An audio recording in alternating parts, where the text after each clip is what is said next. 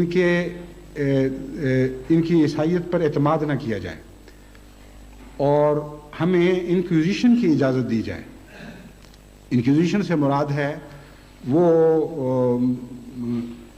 Torture کرنے کے ذرائع جو عیسائی دنیا اپنے مخالفوں کے خلاف استعمال کرتی تھی، اور نہایت ہی دردناک مظالم ان ذرائع سے غیر عیسائیوں پر کیے جاتے تھے اور ان عیسائیوں پر کیے جاتے تھے جن کے دین پر شک ہو۔ چنانچہ ایک لمبے عرصے تک یہ بحث جاری رہی۔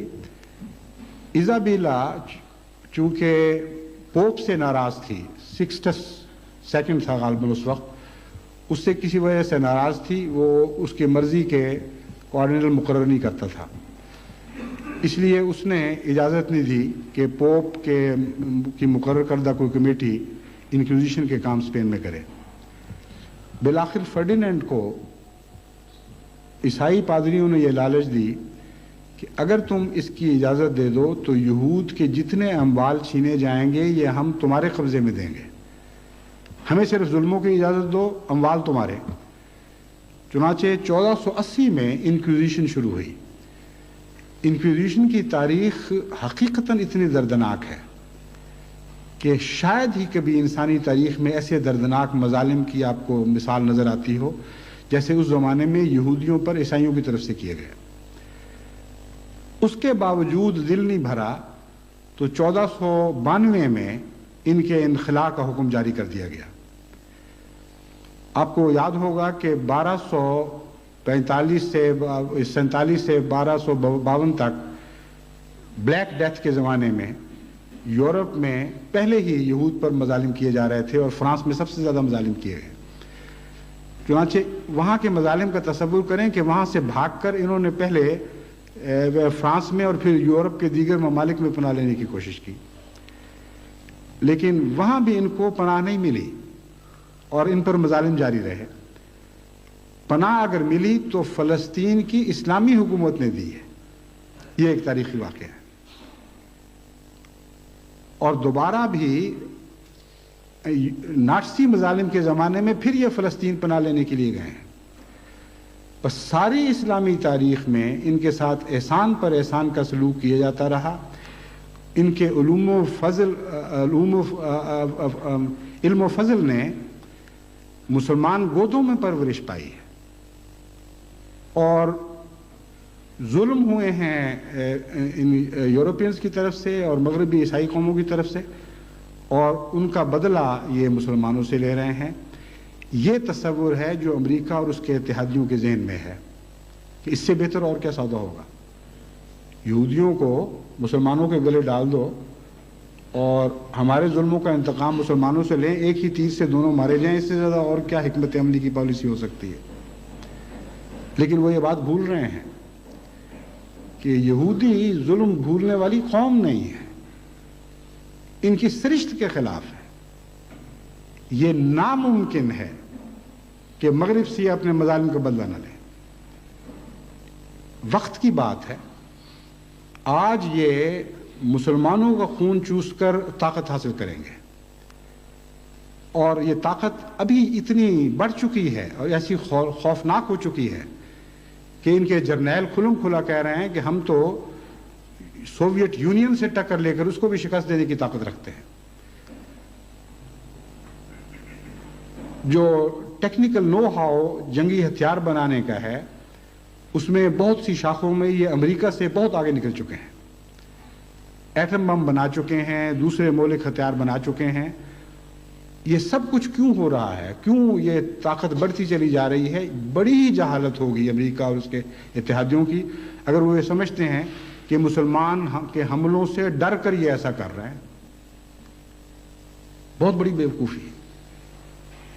مسلمان حملوں سے ڈرنا کیا، جب بھی مسلمانوں بیچاروں نے ٹکر لی ہے ان کی طاقت کو تہس نہس کر دیا ہے، اور ہر حملہ آور کو ایسی ظالمانہ شکست دی ہے کہ اس سے سارے عالم اسلام کی گردن شرم سے جھک جاتی رہی ہے۔ ان کو کیا خوف ہے مسلمانوں سے؟ امر واقعہ یہ ہے کہ یہ دنیا کی فتح کے منصوبے ہیں۔ پہلے تیل کی طاقت پر قبضہ کیا جائے گا، ہر قدم کے بعد جب اس قدم کی یادداشت پھیکی پڑ جائے گی، پھر اگلا قدم اٹھے گا، پھر اس کے بعد اگلا قدم اٹھے گا، پھر اگلا قدم اٹھے گا۔ اس لیے جب میں یہ کہتا ہوں کہ مکے اور مدینے کو خطرہ ہے اور توحید کو خطرہ ہے، تو اس میں کوئی شک کی بات نہیں ہے۔ انہوں نے لازماً بالآخر تیل کے چشموں پر قابض ہونا ہے، اور یعنی نیت ان کی یہ آگے خدا کی تقدیر اور رنگ دکھائے اور ہماری دعائیں بارگاہ الہی میں قبول ہوں تو اور بات ہے، ورنہ بظاہر جو منصوبہ ہے وہ یہی ہے۔ اس کے بعد یہ مغرب سے اپنے بدلے لیں گے، اور ایسے ہولناک بدلے لیں گے کہ مغرب ان کا تصور بھی نہیں کر سکتا۔ یہ جنگ کا بگل بجانے والی قوم ہے، اور جنگ کا بگل ڈیوڈ بن گورین بجا چکے ہیں۔ تقریباً 4000 سال پہلے کی آواز ان کے کانوں میں گونج رہی ہے کہ جنگ جنگ اور جنگ، اور اس کے سوا تمہارے قیام کا اور کوئی مقصد نہیں ہے۔ بس اگر امریکہ اس خوش فہمی میں ہے اور اس کے اتحادی کہ وہ یہودیوں کو بھی پاگل بنا رہے ہیں اور مسلمانوں کو بھی پاگل بنا رہے ہیں اور ایک کو دوسرے کے خلاف لڑا رہے ہیں، تو یہ ان کی غلط فہمی ہے۔ امریکہ کے متعلق میں نے ایک یہ بھی بیان کیا تھا کہ بہت سے نفسیاتی عوامل ہیں جو امریکہ کو اپنی بعض پرانی ناکامیوں کے داغ مٹانے کے لیے عراق کو ذلیل اور رسوا کرنے پر مجبور کر رہے ہیں۔ اس سلسلے میں نے ویتنام کا ذکر کیا تھا، اور ویتنام کے متعلق میں خلاصتاً اب آپ کو بتاتا ہوں کہ وہاں امریکہ کی خودی کو کس طرح توڑا گیا ہے اور کس طرح دنیا کی سب سے عظیم طاقت کے تکبر کو پارا پارا کیا گیا ہے۔ ویتنام کی جنگ کا آغاز 4 اگست 1964 کو ہوا ہے، اور عجیب اتفاق ہے، یہ توارد ہے یا کوئی تقدیر کی بات ہے کہ وہ آغاز بھی ایک سٹارم سے ہوا تھا۔ اس سٹارم کا نام امریکن مورخین ٹراپک سٹارم کہتے ہیں۔ واقعہ یہ ہوا کہ 2 امریکن جہاز جب شمالی ویتنام اور جنوبی ویتنام کی جنگ جاری تھی اور اشتراکی ویتنامیز جنوبی غیر اشتراکی حکومت کا تختہ الٹنے کی کوشش کر رہے تھے، تو امریکہ کو بہانے کی تلاش تھی کہ کس طرح اس ملک میں دخل دے کر جنوبی ویتنام کی حمایت میں شمالی ویتنام کو شکست دی جائے۔ چنانچہ ان کا ایک جہاز جس کا نام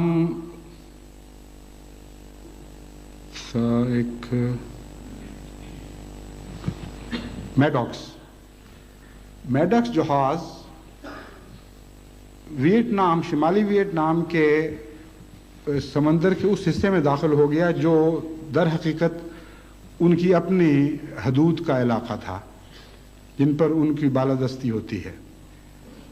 اس پر انہوں نے کچھ پیٹرول بوٹس بھیجی تاکہ وہ اس جہاز پر حملہ کرے، اور انہوں نے حملے کی کوشش بھی کی، مگر جہاز اس سے ان کو ڈسٹرائے کر کے ان کے حملے سے نکل کر باہر چلا گیا، اور باہر ان کا ایک ساتھی ڈسٹرائر جس کا نام ٹرنر جوائے تھا، اس کو لے کر دوسرے یا تیسرے دن واپس آ گیا۔ ان کا خیال تھا کہ اب جب ہم پہ دوبارہ حملہ کریں گے تو ہمیں بہانہ ہاتھ آ جائے گا، لیکن اتفاق ایسا ہوا کہ ٹراپک سٹارم آ گیا،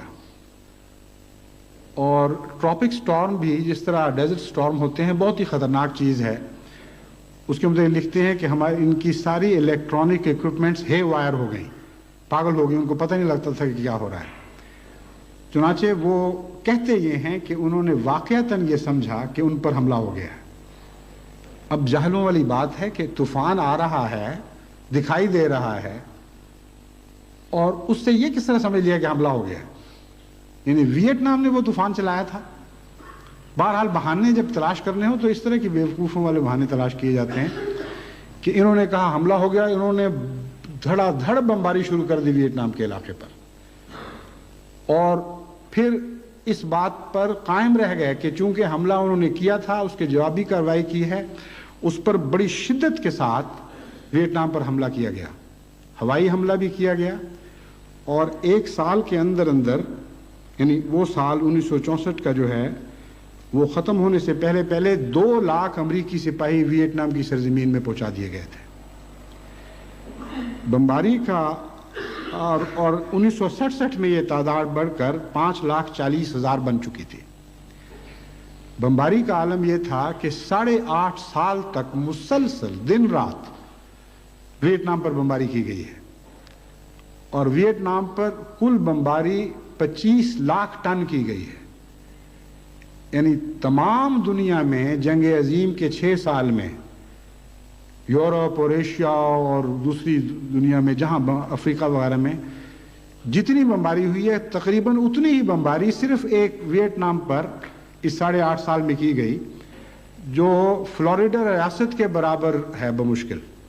امریکہ کی ریاستوں میں سے ایک ریاست فلوریڈا ہے، اور اپنی دنیاوی طاقت کے لحاظ سے فلوریڈا سے بہت پیچھے ہے.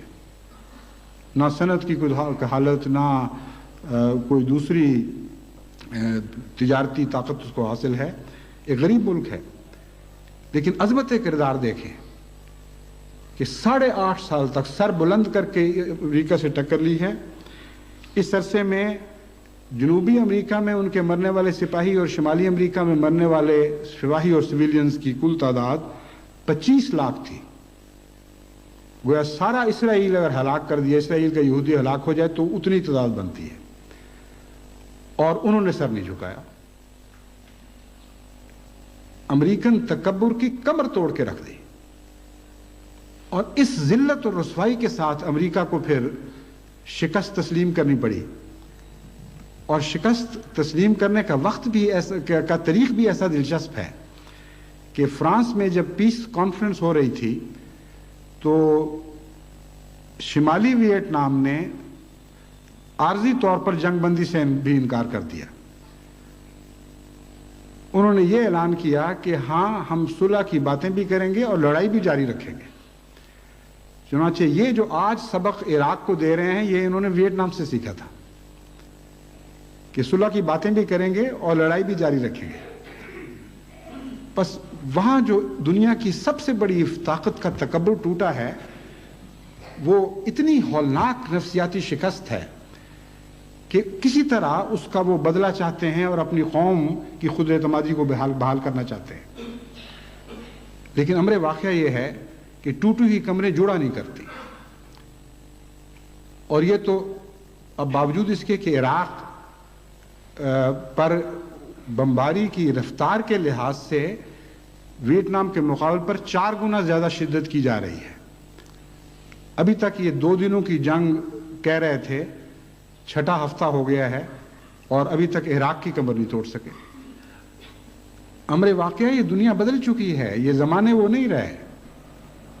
اب انسان کی خودی کا تصور بلند ہو رہا ہے، اس کو ہوش آ رہی ہے، آزادی کی لہریں چل رہی ہیں. خدا کی تقدیر دنیا کے رجحانات تبدیل کر رہی ہے. اب جھوٹے خداؤں کے دن نہیں رہے، ان کی صفیں لپیٹنے کے دن آ چکے ہیں، اور ان کو یہ دکھائی نہیں دے رہا. ظلم پر ظلم کرتے چلے جا رہے ہیں، اور یہ نہیں سوچ رہے کہ ان کی تصویر کیا دنیا میں بن رہی ہے اور آئندہ تاریخ میں کیا بنے گی. آج یہ صدام حسین کو ہٹلر اور ظالم اور سفاک کے طور پر پیش کر رہے ہیں. اگر ساری باتیں بھی تسلیم کر لی جائیں تو ویتنام میں جو انہوں نے مظالم کیے ہیں، وہ سارے مظالم صدام حسین کے وہ مظالم صدام حسین کے مظالم پر اس طرح ہیں جس طرح رائی کے مقابل پر ایک پہاڑ ہو. صدام حسین نے جتنے اگر فرضی مظالم جو بیان کیے جاتے ہیں، اگر سرز کریں سارے سچ ہوں، تو ان مظالم کے مقابل پر کوئی بھی حیثیت نہیں جو امریکہ نے 8.5 سال تک ویتنام پر کیے ہیں، اور کوئی حق نہیں. تمہارا کام کیا ہے کسی اور ملک پہ جا کر بمباریاں شروع کر دینا اور اس ملک کے ایک حصے کی لڑائی میں اس کے شریک بن کر دوسرے ملک کے انسانوں پر بربریت کی انتہا کر دینا، وہ تفصیل اگر آپ پڑھیں تو آپ کے رونگٹے کھڑے ہو جائیں، آپ کا سارا وجود کانپنے لگے، اتنے خوفناک مظالم ہیں۔ لیکن اس سے بڑا ظلم یہ کہ آج تک یہ ویتنامیز کی کردار کشی کرتے چلے جا رہے ہیں اور کہتے ہیں کہ انہوں نے ان لوگوں جن شہروں پر دوبارہ قبضہ کیا وہاں ہماری تائید کرنے والوں کو انہوں نے اس طرح ہلاک کیا، اس طرح ظلم کیے، وہاں اکٹھی قبریں ہیں سینکڑوں ہزاروں آدمیوں کی۔ جنگ میں جو غداری کرتا ہے اور اتنی ظالمانہ جنگ اور یک طرفہ جنگ میں اس کے ساتھ یہی سلوک ہونا چاہیے۔ کون سا دنیا کا قانون ہے جو غدار کی جان کی ضمانت دیتا ہے؟ اور یہ خود تسلیم کرتے ہیں کہ انہوں نے ان کی حمایت کی تھی ان لوگوں نے، بس ان مظالم کے نقشے کھینچتے ہیں اور وہ جو دوسرے مظالم 8.5 سال تک یک طرفہ کرتے چلے گئے ان کا کوئی ذکر نہیں کرتے۔ میں سمجھتا ہوں کہ یہ جو خوفناک نفسیاتی بیماری لگ چکی ہے امریکہ کو، یہ آج دنیا کے امن کے لیے سب سے بڑا خطرہ ہے۔ اور اس پر ایک اور بات کا خوفناک اضافہ ہوا ہے، ایک ایسی جنگ کی مثال قائم کی گئی ہے جس کی کوئی نظیر ساری دنیا کی تاریخ میں کہیں نہیں ملتی۔ یعنی کرائے کی جنگوں کی باتیں تو آپ نے سنی ہوں گی، مگر اتنی وسیع پیمانے پر اتنی خوفناک کرائے کی جنگ کبھی دنیا کی تاریخ میں نہیں لڑی گئی۔ ویتنام کی جنگ میں کم سے کم ایک امریکہ کے کردار کا اچھا پہلو یہ تھا کہ لوگوں کے سامنے کشکول لے کر نہیں گیا تھا کہ ہمیں اس جنگ کے پیسے دو۔ 120 بلین 8.5 سال تک ظلم برسانے کا خرچ امریکہ نے خود برداشت کیا ہے۔ 120 بلین بہت بڑی تعداد، بڑی رقم ہے۔ لیکن موجودہ جنگ ساری کی ساری مانگے کے پیسوں سے لڑی جا رہی ہے۔ اب ایسی جنگ کی مثال اگر اس دنیا میں قائم کر دی جائے کہ تم کسی سے پیسے لے کر لڑو تو دنیا کے امن کو پھر کیا ضمانت باقی رہے گی؟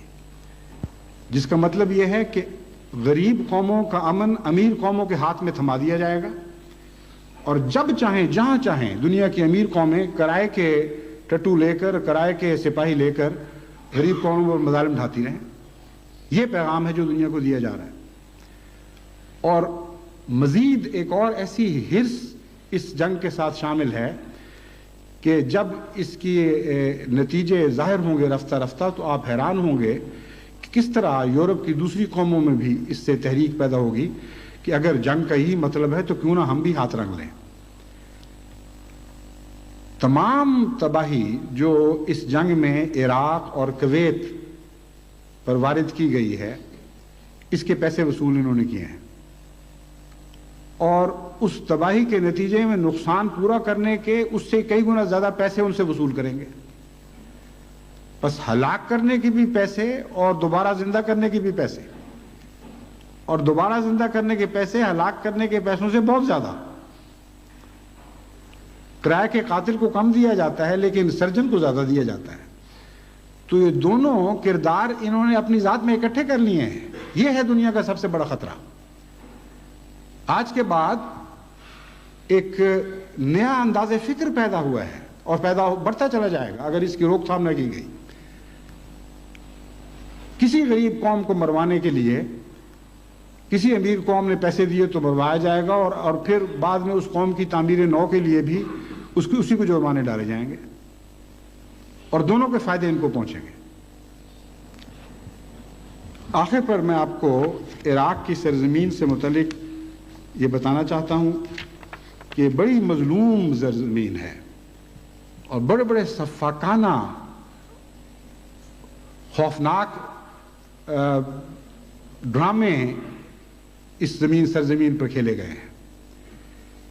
میں نے سوچا کہ اس سرزمین کو کیا نام دیا جائے تو مجھے خیال آیا کہ اسے موت اور کھوپڑیوں کے میناروں کی سرزمین کہا جا سکتا ہے۔ سب سے پہلے تاریخ میں اسیریوں نے عراقی علاقے پر قابض ہو کر اتنے مظالم اس علاقے میں بسنے والی قوموں پر کیے تھے کہ 200 سال تک ان مظالم سے یہ سارا علاقہ سراہتا رہا، کانپتا رہا اور سسکتا رہا۔ 889 میں اسیرین کے دور استبداد کے آغاز میں وہاں کے فاتح بادشاہ نے اپنے محل کے سامنے ایک مینار تعمیر کیا۔ اس مینار پر یہ عبارت کندہ تھی کہ میں کھالیں کھینچوانے والا بادشاہ ہوں، جس شخص نے مجھ سے ٹکر لی ہے میں نے اس کی کھال کھنچوا دی، اور یہ مینار جو تم دیکھ رہے ہو یہ سارا، اس پر سارے کی ساری انسانی کھالیں مڑی ہوئی ہیں، اور اس مینار کی چوٹی پر جو تم پنجر دیکھ رہے ہو نیزے پر گڑا ہوا وہ بھی انسانی پنجر ہے، اور اس مینار کے اندر بھی انسان زندہ چنے گئے تھے۔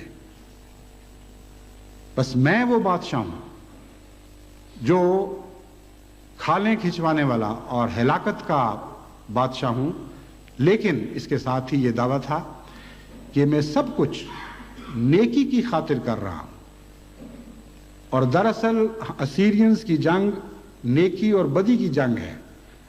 ہم نیکیوں کے نمائندہ ہیں اور باقی سب دنیا بدیوں کی نمائندہ ہیں۔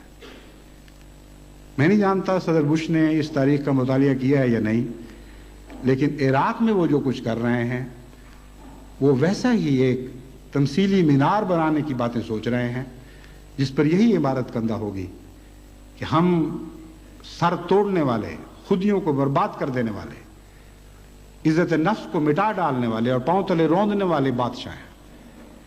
جس شخص نے ہمارے خلاف کوئی آواز بلند کی اور سر اٹھانے کی جرت کی، ہم اس کی کمر توڑیں گے اور اس کی کھوپڑیوں سے ویسے ہی مینار بلند کریں گے جیسا عراق کی تاریخ میں اس سے پہلے بلند ہوتے رہے۔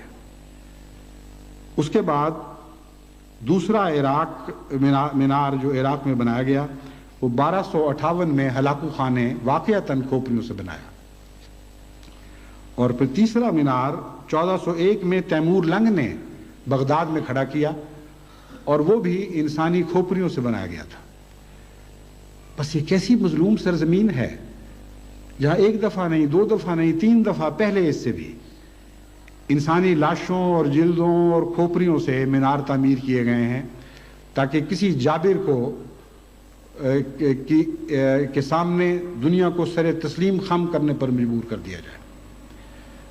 بس آج جو کچھ عراق میں ہو رہا ہے یہ انہی باتوں کا اعادہ ہے۔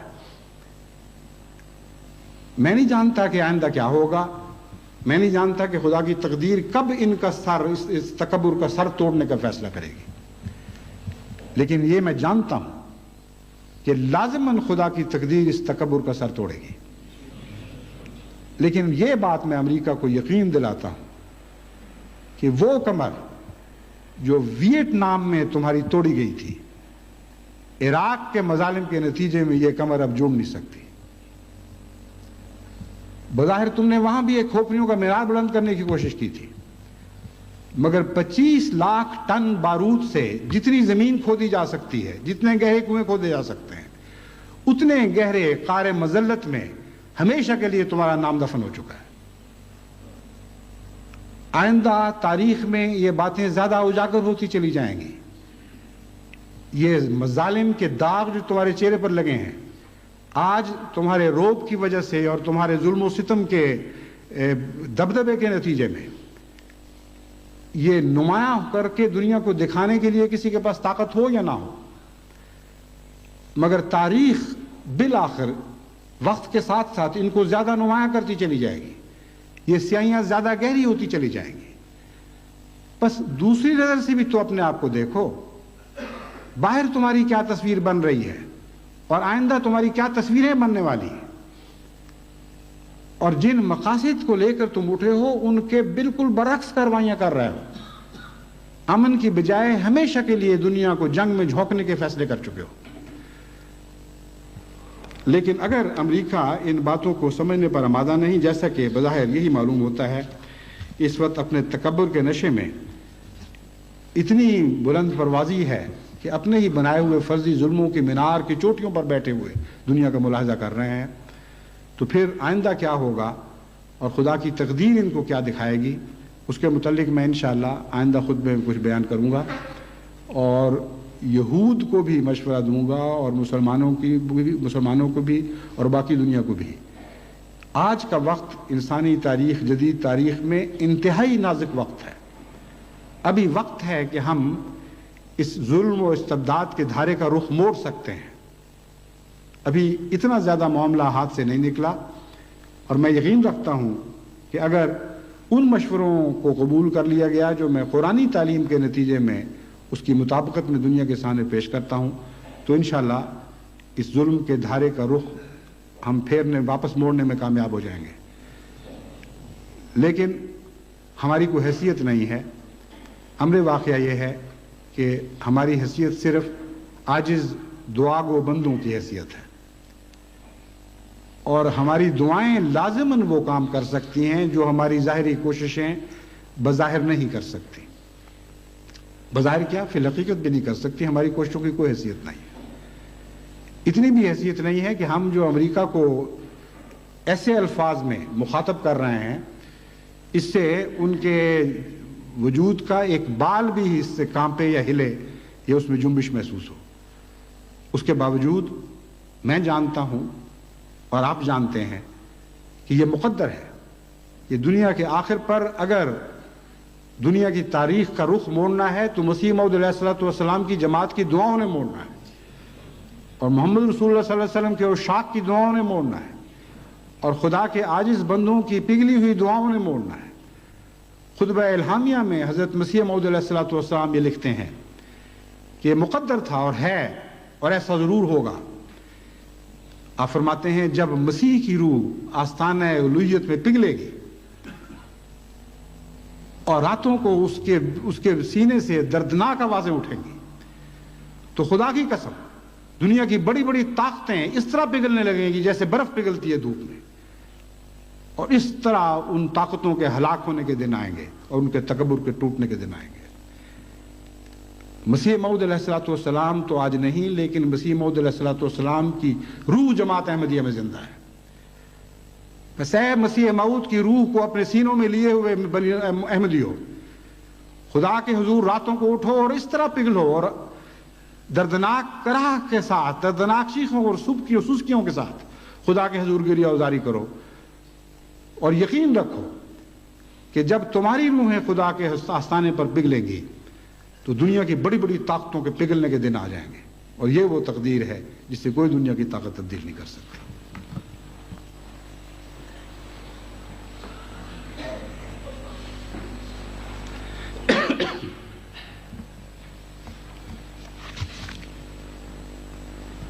الحمدللہ نحمده ونستعینه ونستغفره ونؤمن به ونتوکل علیہ ونعوذ باللہ من شرور انفسنا ومن سیئات اعمالنا من یهده اللہ فلا مضل له ومن یضلله فلا هادی له ونشهد أن لا إله إلا الله وحده لا شريك له ونشهد أن محمدا